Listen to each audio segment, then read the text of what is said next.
EVM को आजकल सरकारी गाड़ियां पसंद नहीं आ रही। यूपी में अपराधी पुलिस के साथ चलने से डर रहे हैं। कोरोना पूरी तल्लीनता के साथ फैलने में लगा हुआ है और इसी तरह से हमारा ये हफ्ता बीता है।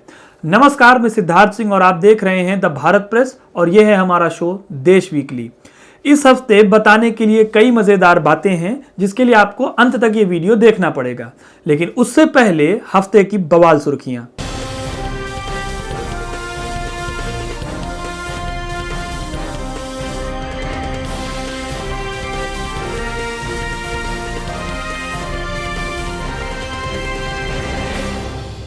कैंडिडेट की कार में घूमती रही ईवीएम, परेशान लोकतंत्र ने की आत्महत्या की कोशिश।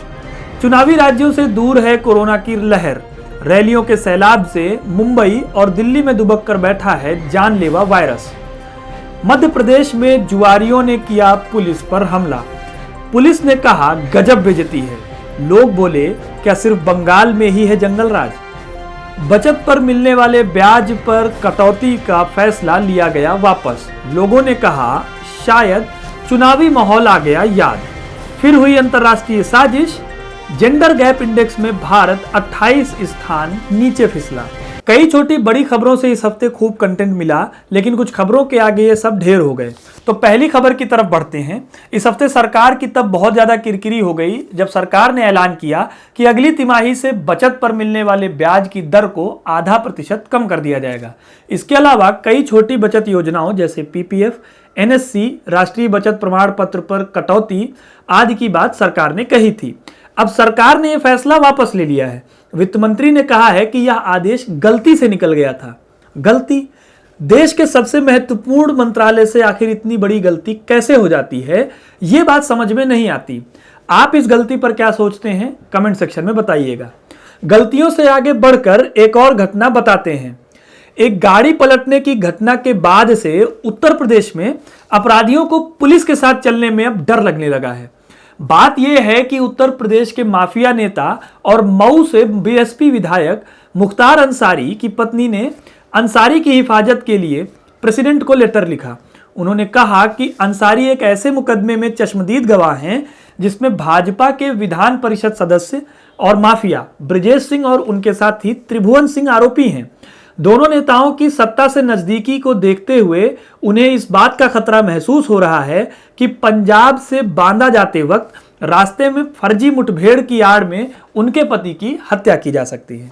बीजेपी यह आरोप भी लगा रही है कि पंजाब की कांग्रेस सरकार अंसारी की मदद कर रही है। बीजेपी ये भी कह रही है कि सपा ने ऐसे माफिया नेताओं को तवज्जो देकर सरकार की सिरदर्दी बढ़ा दी है।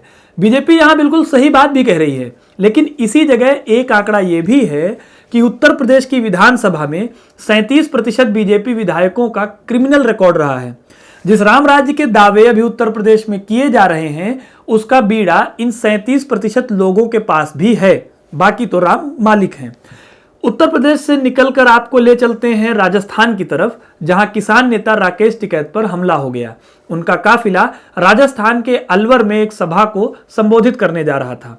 यहां कुछ लोगों ने उनके काफिले पर हमला कर दिया। इस हमले में टिकैत के काफिले में शामिल कुछ गाड़ियों के शीशे टूट गए हैं, लेकिन किसी को भी किसी तरह की चोट नहीं आई। यह घटना बहरोड़ के ततापुर चौराहे पर हुई। बताया जा रहा है कि मत्स्य विश्वविद्यालय अलवर के एबीवीपी छात्र नेता कुलदीप राव ने अपने समर्थकों के साथ वहां गुजर रहे टिकैत के काफिले को काले झंडे दिखाए। इसे लेकर काफिले की कुछ गाड़ियां वहां रुक गईं और कार के लोगों की झंडे दिखा रहे लोगों से बहस हुई। कहा जा रहा है कि बहस के बीच उनमें से किसी ने एक कार का शीशा पत्थर से तोड़ दिया।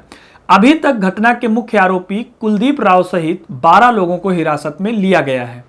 आपको याद दिला देते हैं कि किसान आंदोलन अभी भी जारी है। दिक्कत यह है कि अब वहां से कोई नया मसाला मिलने की संभावना कम हो गई है, इसलिए उसकी फुटेज भी कम हो गई है। यही हमारा नजरिया रहा है, मतलब हमारे समाज का, और ऐसे ही चीजों को चलाने की हमारी परंपरा रही है। अब आगे देखते हैं कि इस आंदोलन में क्या होता है। किसान आंदोलन के बाद भारत के आंतरिक मामलों में दखल की बात कर लेते हैं। दरअसल एक विदेशी एजेंसी ने भारत पर फिर से सवाल उठाए हैं।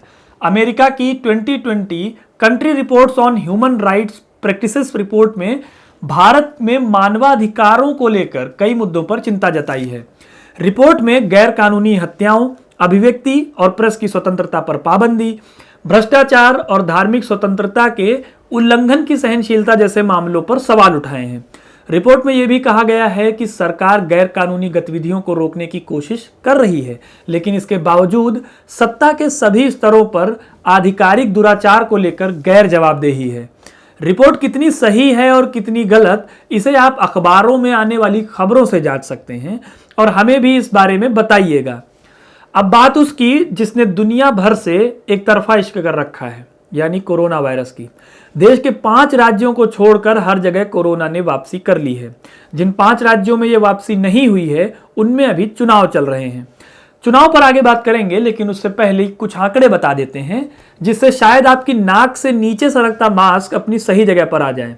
तो कोरोना ने अपनी जोरदार वापसी कर ली है। पिछले 24 घंटे में 89,000 से भी ज्यादा मामले सामने आए हैं। कुल 714 लोगों की मौत इससे हो चुकी है। इसे कोरोना की दूसरी लहर कहा जा रहा है। कई बड़ी हस्तियां कोरोना संक्रमित हो चुकी हैं। सचिन तेंदुलकर, आलिया भट्ट, इरफान पठान, यूसुफ पठान और परेश रावल जैसी हस्तियां इसकी चपेट में आ चुकी हैं। परेश रावल तो वैक्सीन लेने के बाद भी इसकी चपेट में आ गए, इसलिए ध्यान रखिए और लापरवाही ना बरतिए। देश भर में इस वक्त कई वैरायटियों में कोरोना घूम रहा है। स्वास्थ्य मंत्रालय की माने तो करीब 11,000 लोगों की जीनोम सीक्वेंसिंग से यह पता चला कि देश में अभी यूके वेरिएंट के 736, दक्षिण अफ्रीका के 34 और ब्राजील का एक वायरस म्यूटेंट पाया गया है। हालांकि कहा यह जा रहा है कि इनका बढ़ते मामलों से कोई लेना देना नहीं है, लेकिन एक डबल म्यूटेंट वायरस का भी पता चला है। वैज्ञानिक अभी ये पड़ताल कर रहे हैं कि क्या इससे वैक्सीन की क्षमता प्रभावित हो रही है। वैज्ञानिकों का यह भी कहना है कि अप्रैल और मई के महीनों में कोरोना अपने चरम पर होगा। इसे लेकर देश के कई हिस्सों में लॉकडाउन लगाने की प्रक्रिया या फिर उस पर विचार शुरू हो चुका है। केंद्र सरकार ने कहा है कि 11 राज्य और केंद्र शासित प्रदेशों में हालात बहुत गंभीर हैं। इनमें महाराष्ट्र, केरल, पंजाब, कर्नाटक और गुजरात और मध्य प्रदेश जैसे राज्य शामिल हैं। इन राज्यों में अब भीड़ भाड़ को कम करने के उपाय किए जा रहे हैं। दिल्ली में मुख्यमंत्री अरविंद केजरीवाल का कहना है कि वह जनता से बातचीत के बाद ही लॉकडाउन से जुड़ा फैसला करेंगे।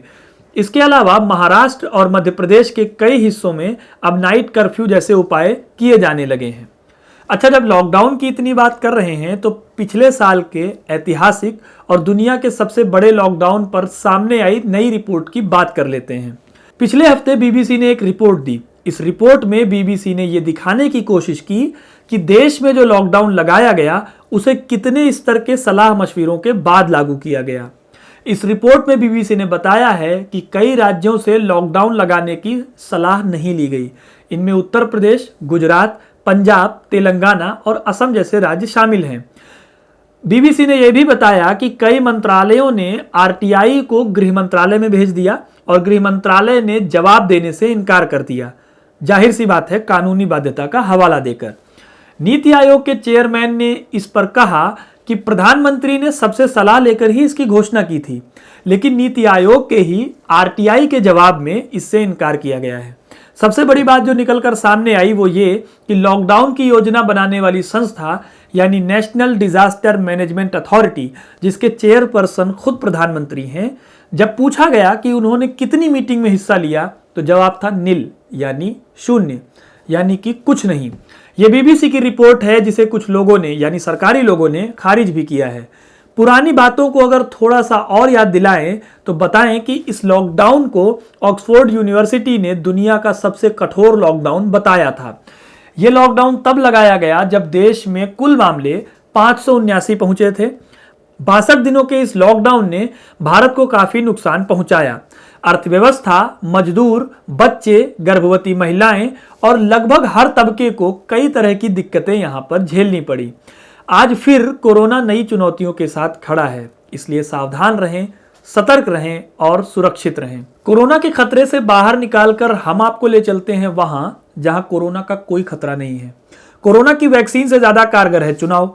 आप चुनाव करा लीजिए और कोरोना खुद दम दबाकर भाग जाएगा। यकीन नहीं आ रहा तो ये लाखों का जुलूस और भीड़ भाड़ वाली रैलियां देखिए। इसे देखने के बाद मुझे लगा कि या तो यहां सब वैक्सीन लगवा कर रैली कर रहे हैं या फिर मैं सोशल डिस्टेंसिंग का मतलब भूल गया हूं, और यह भी हो सकता है कि चुनाव अब जान से ज्यादा महत्वपूर्ण हो गया है। खैर, यह सब चलता रहेगा। देश के कई राज्य अभी चुनावी प्रक्रिया से गुजर रहे हैं। बंगाल और असम में 2 चरणों का मतदान हो चुका है। इस बीच इन चुनावों में कई चेहरे आप देख सकते हैं। असम के सबसे जरूरी मुद्दे एनआरसी और नागरिकता कानून पर वहां बात ही नहीं हो रही है। गृह मंत्री बंगाल में लोगों से वैक्सीनेशन के बाद नागरिकता दिलाने की बातें कर रहे हैं। इन सबके बीच ईवीएम की कई वीडियो सामने आई जिन पर सवाल उठाए गए। इसी सवालों में असम में एक ईवीएम को सरकारी गाड़ी का सफर पसंद नहीं आया और वो एक नेता की गाड़ी की लिफ्ट लेकर चली गई। अब लोगों को इस बात से दिक्कत हो गई।